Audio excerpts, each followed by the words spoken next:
السلام عليكم ورحمة الله تعالى وبركاته. كنتمنى أنكم تكونوا بألف خير وأحوالكم تكون طيبة.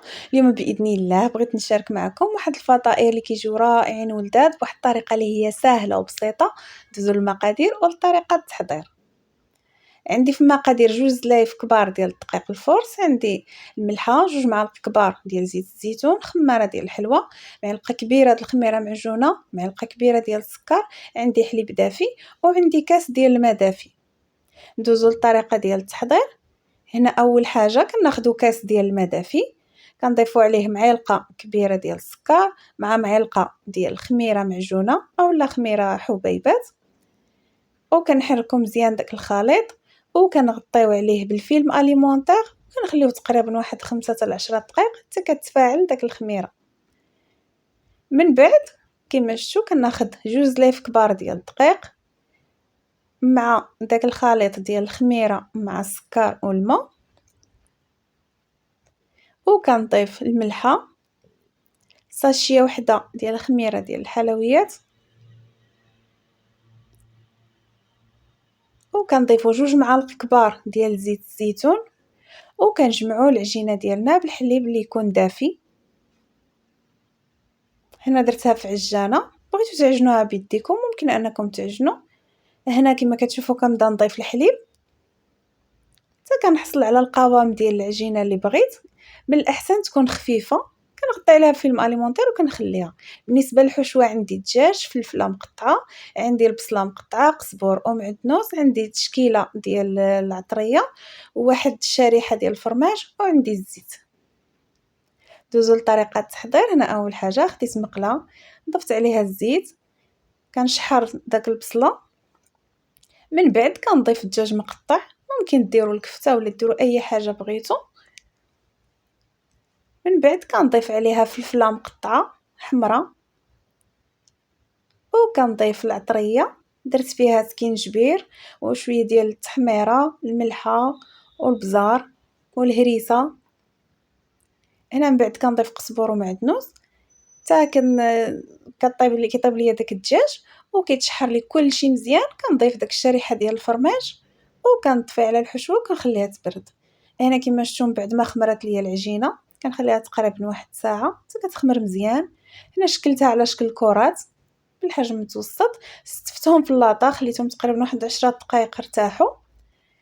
هنا بالنسبه للفطائر ندهنوهم بالبيضه مع شويه ديال الزعتر. هنا من بعد ما ارتاحوا لي داك الكرات كنحاول انني نضغط غير من الوسط وكنخلي الجناب عاليين. هنا خديت فورشيط كما شفتوا كنثقب داك العجينه من الوسط،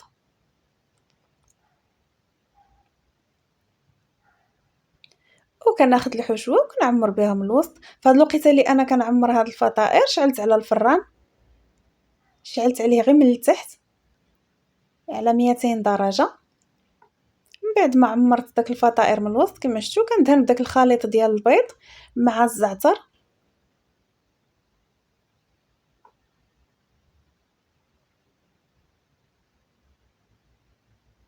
وكندخل اللاطه ديالي للفران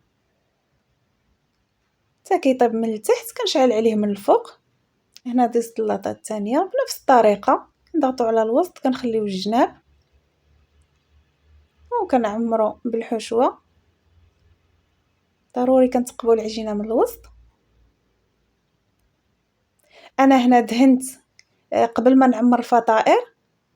هاد الطريقه جاتني سهله، من الاحسن احسن ما انكم ديروا الحشوه عاد دهنوا الجناب شويه كيعذب بحال هكا احسن.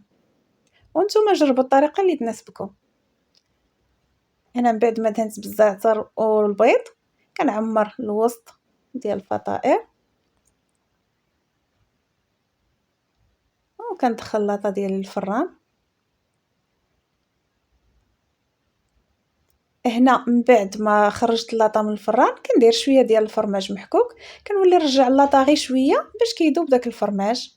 وهنا كما كتشوفوا من بعد ما داب ليا الفرماج صراحه هاد الفطائر كيجيو رائعين بزاف، كيجيو لذاذ كما شفتوا بواحد الطريقه اللي هي سهله وبسيطه، كيجيو خفاف بزاف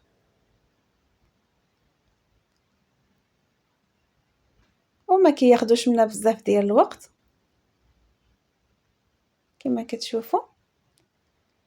خليت الفطاير ديالي حتى بردوا مزيان، من بعد درتهم في الطبق ديال التقديم، وكيكون هذا هو الشكل النهائي ديالهم. صراحة كيجيو رائعين، كيجيو لذاذ. أنا هنا حليت معاكم وحدة باش تشوفوها من الداخل، كما شفتوا كيجيو رائعين بطريقة اللي هي ساهلة وبسيطة وناجحة. كان هذا هو اقتراحي لكم اليوم، كنتمنى أنه يعجبكم، كنتمنى أنكم تجربوه. شكرا لكم بزاف، ونتلاقاو فيديو جديد إن شاء الله الرحمن الرحيم.